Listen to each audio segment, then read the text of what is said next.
Hello, welcome to day two. We're going to be talking about the sleep environment. I got a little checklist for you here.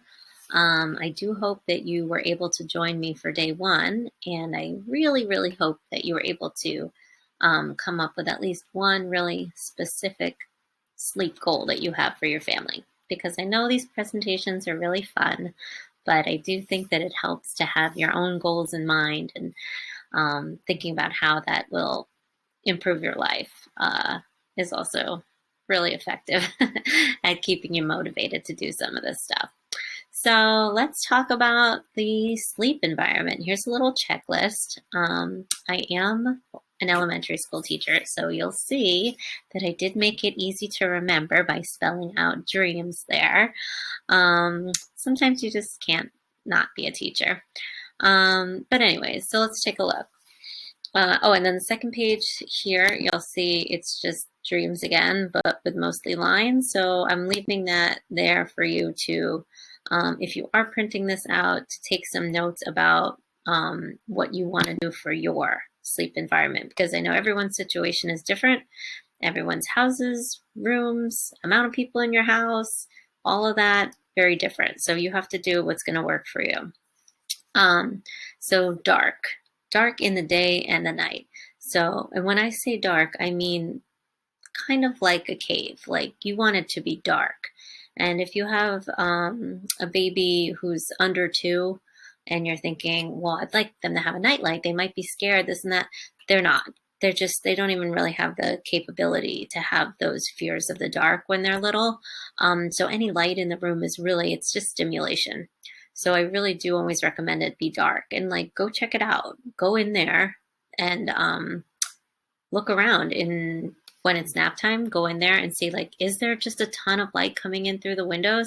At nighttime, you might notice, oh my gosh, that little thing has this bright light. Some of our little gadgets and things that we have in the rooms can have these lights that are really bright. So go in there, check it out. Most people, I recommend some sort of either blackout shade or window darkening film, or really anything just to keep that room really dark, because it will help them know when it's time to sleep. Also help with those early morning wakings that most people are not a fan of. Yeah, so make it dark and then go check it out and see if it is actually dark. And then routines in place. We're definitely going to be talking a lot about the bedtime routine. It's a huge, huge part of a good sleep program. And then it's going to be very similar for naps. So I'm not going to get into it today because I got a lot to say about that for that day. E is eliminate external noises or add white noise. This really depends just, I guess, upon, who your child is, what your living situation is. So I live in a pretty small house in a busy neighborhood, and I have a loud cat. So we do white noise for sure, because otherwise there's just a lot going on around here. So the white noise helps to drown out some of that. And I would recommend, though, to check the level of your white noise. So white noise is only recommended to be at 50 decibels. And if you're like, well, how would I ever know what the decibel level is on my white noise? I get you. But there are like a million apps that you can download for like either a free trial or just free in general, like white decibel measuring apps. I don't have one specifically that I'm recommending, but you can look it up and then you can go into the room and check, and it tells you how many decibels there are. So it really should be 50 decibels or less, and it should not be right next to the bed or the crib. So move it away a little bit.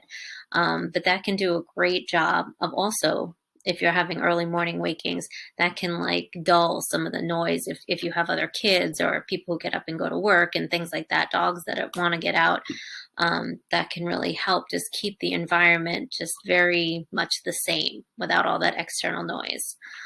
And then aim for 67 degrees. I know that seems a little cold, but you do sleep better in the cold, and babies do sleep better when it's a little bit chilly. But also keep in mind that you do want to dress your child appropriately. So, for 67 degrees, that would be like pajamas and a sleep sack. Now, if you have a warmer house, for instance, if your husband, like maybe mine, likes to keep the thermostat up to like 75 in the summer, that's still okay. But then you just have to think about it. So, like, my daughter will sleep with just a diaper and a sleep sack during the summer. So think about like 70-ish is the range that you want to be at. But if you can't make it there for whatever reason, you can always add clothes, when it's colder, and you can always just wear like a diaper and a sleep sack if it's too warm. But you do want to aim for a little bit cooler, for sure, because that helps. The body temperature does drop when we sleep. And so that really does help you get into that, your body ready for sleep.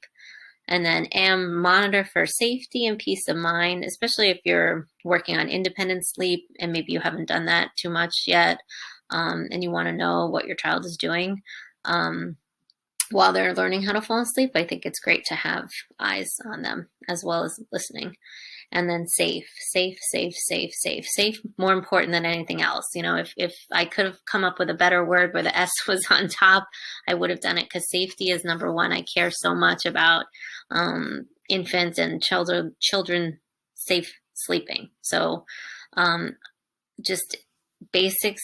On the next page, I point you over to the aap.org safe sleep guidelines. They talk all about different ways for safe sleep. But basically, if we're talking about infants, you just want like very bare crib. You want a firm mattress, fitted sheets, nothing loose, nothing, none of their clothing that can get loose, no stuffed animals for infants.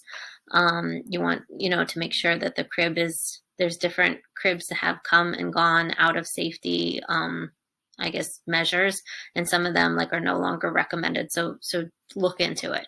The AAP also does not recommend co-sleeping. They recommend a baby be sleeping in their own space. And when they're really little, like 6 months and under, they can sleep in the room with you, but the AAP recommends that they be in their own space, like a bassinet next to you. If you have any questions, please go online and look. Safety is so important. And then this is for anyone who's like starting daycare, or you have your kids in daycare now, and you're like, okay, but what are we going to do with the environment at daycare? Because I'm not the one in charge. There are some things that you can try. So this is a list of questions that you could ask, and every daycare is a little bit different as far as what they allow, what they don't allow, what they can and can't do for you. But there's no harm in asking, and you are your child's advocate. So go in there, take a look at these questions. I'm not going to go through them all, although definitely ask if they're following safe sleep guidelines, because again, that's super important. But take a look and see if these are things that you think your daycare could provide for you. And so then your child will be set up with an environment at home and at daycare. So that was kind of it. Like I said, on day one, environment, super easy things to do, right? Maybe get a white noise machine. Maybe just make sure the room is dark. Maybe just turn the temperature down a little bit. Super easy stuff, but makes a huge difference.